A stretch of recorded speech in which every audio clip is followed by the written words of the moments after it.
Kilroy goes off the shelf on series. Let's get serious now.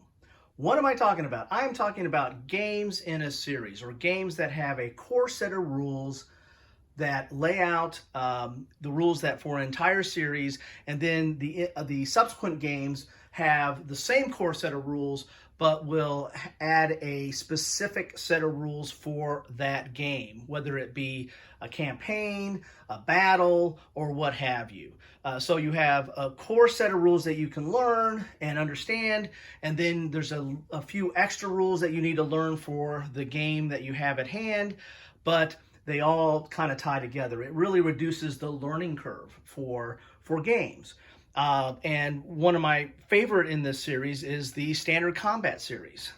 M&P is known for having series games. You have the Standard Combat series, you have the OCS series, which is at an operational level, and of course is quite more detailed. But the Standard Combat series is a good place to start. Not only a good place to start for people just getting into war games, but it's a good place to start for war gamers that have a lot of have an interest in a variety of topics, because you can learn one core set of rules and then only have to learn some specific rules for each different game, and so you can really take it to you go as far as the series goes, or as far as the publisher wants to take it into different series and games. So, for example, looking at Panzer Battles here, which I want to thank Mo's Game Table, because I got that complimentary for him. It's part of a contest on one of his shows one time, or the Whiskey Charlie show maybe. But Panzer Battles here's the Standard Combat Series rules. Here is the series rules. It's up to 1.8, and so you learn these rules, which are 8 pages, and of course that's with designer notes. So you're only talking about 7 pages of rules. This is pretty straightforward, hex and counter combat chart type stuff. Then if for Panzer Battles, or the battles that are at issue in this game, you can look at the Standard Combat Series Panzer Battle rules, which have the scenario, has some charts in there, and it's only 12 pages, and has all the scenarios of what you want to play in there. So not a whole lot of extra rules here. It looks like you have about 4 pages of extra rules. You get into the scenarios, but once you learn the standard series rules, or the series rules, you've got it. You know what you're doing, and you can take it from there.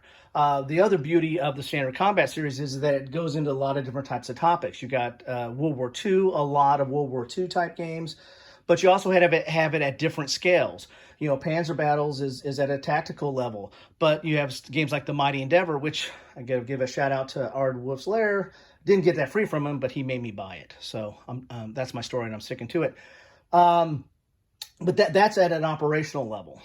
So kind of interesting there. Even though it's Standard Combat series, it's kind of more operational level than Panzer Battles. And so you got different aspects of different conflicts that can be handled with the series rules. You have Guadalajara, which goes into the Spanish Revolution. You've got Yom Kippur and Heights of Courage, which goes into the Arab-Israeli War. So you can go into a lot of different topics, and so all you need to know is the standard rules, or the series rules, and then you'll just learn the specific rules for each one of those different games. So that to me is a big plus with series games.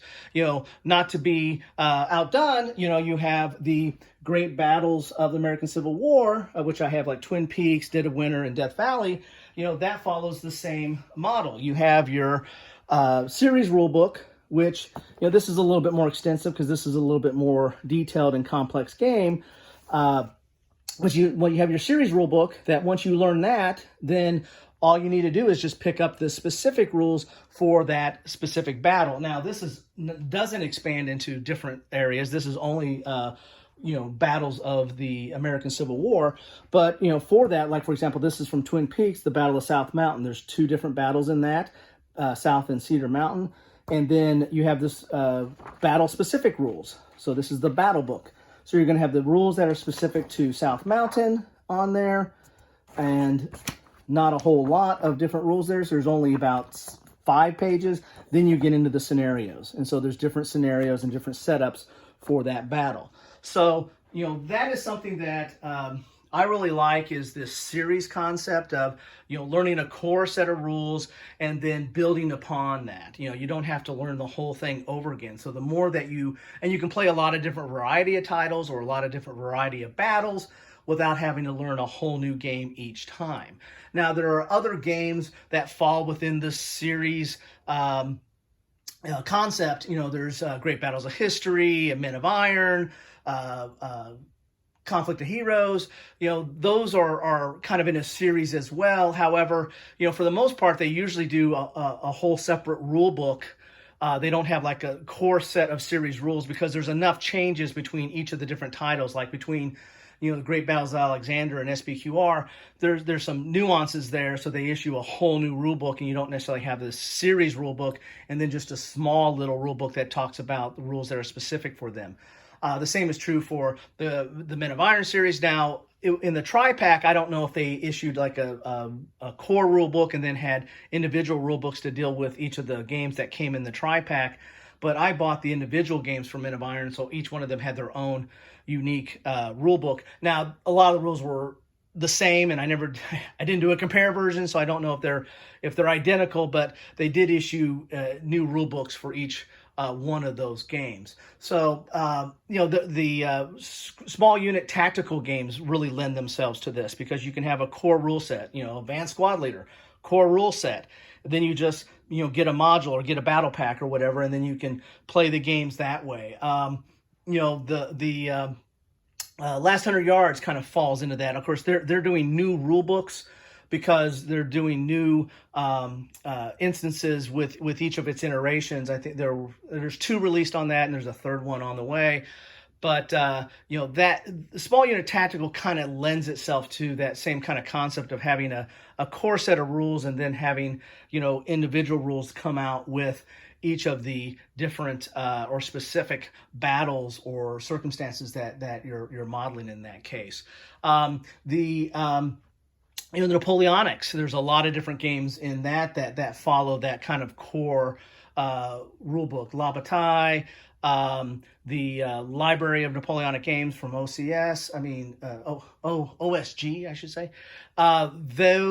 Those kind of follow that same way too. You'll have a core rule book that you can learn, understand those rules, and then you're going to have some specific rules depending on the battle or campaign or whatever's specific into that concept. So that's series. That's what I'm talking about with series. What are your guys' thoughts on that? Do you like series? Do you think you feel like do you feel like it's too contrived? That it doesn't go into the detail or chrome that you want for that specific battle. You'd rather have a 40-page rule book just on that battle, or just on that campaign, or just on that operation.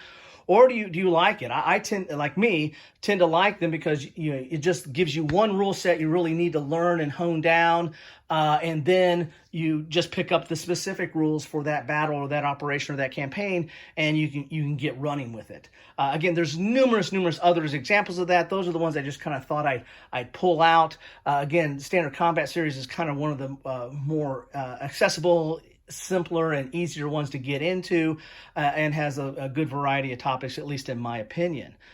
Thanks.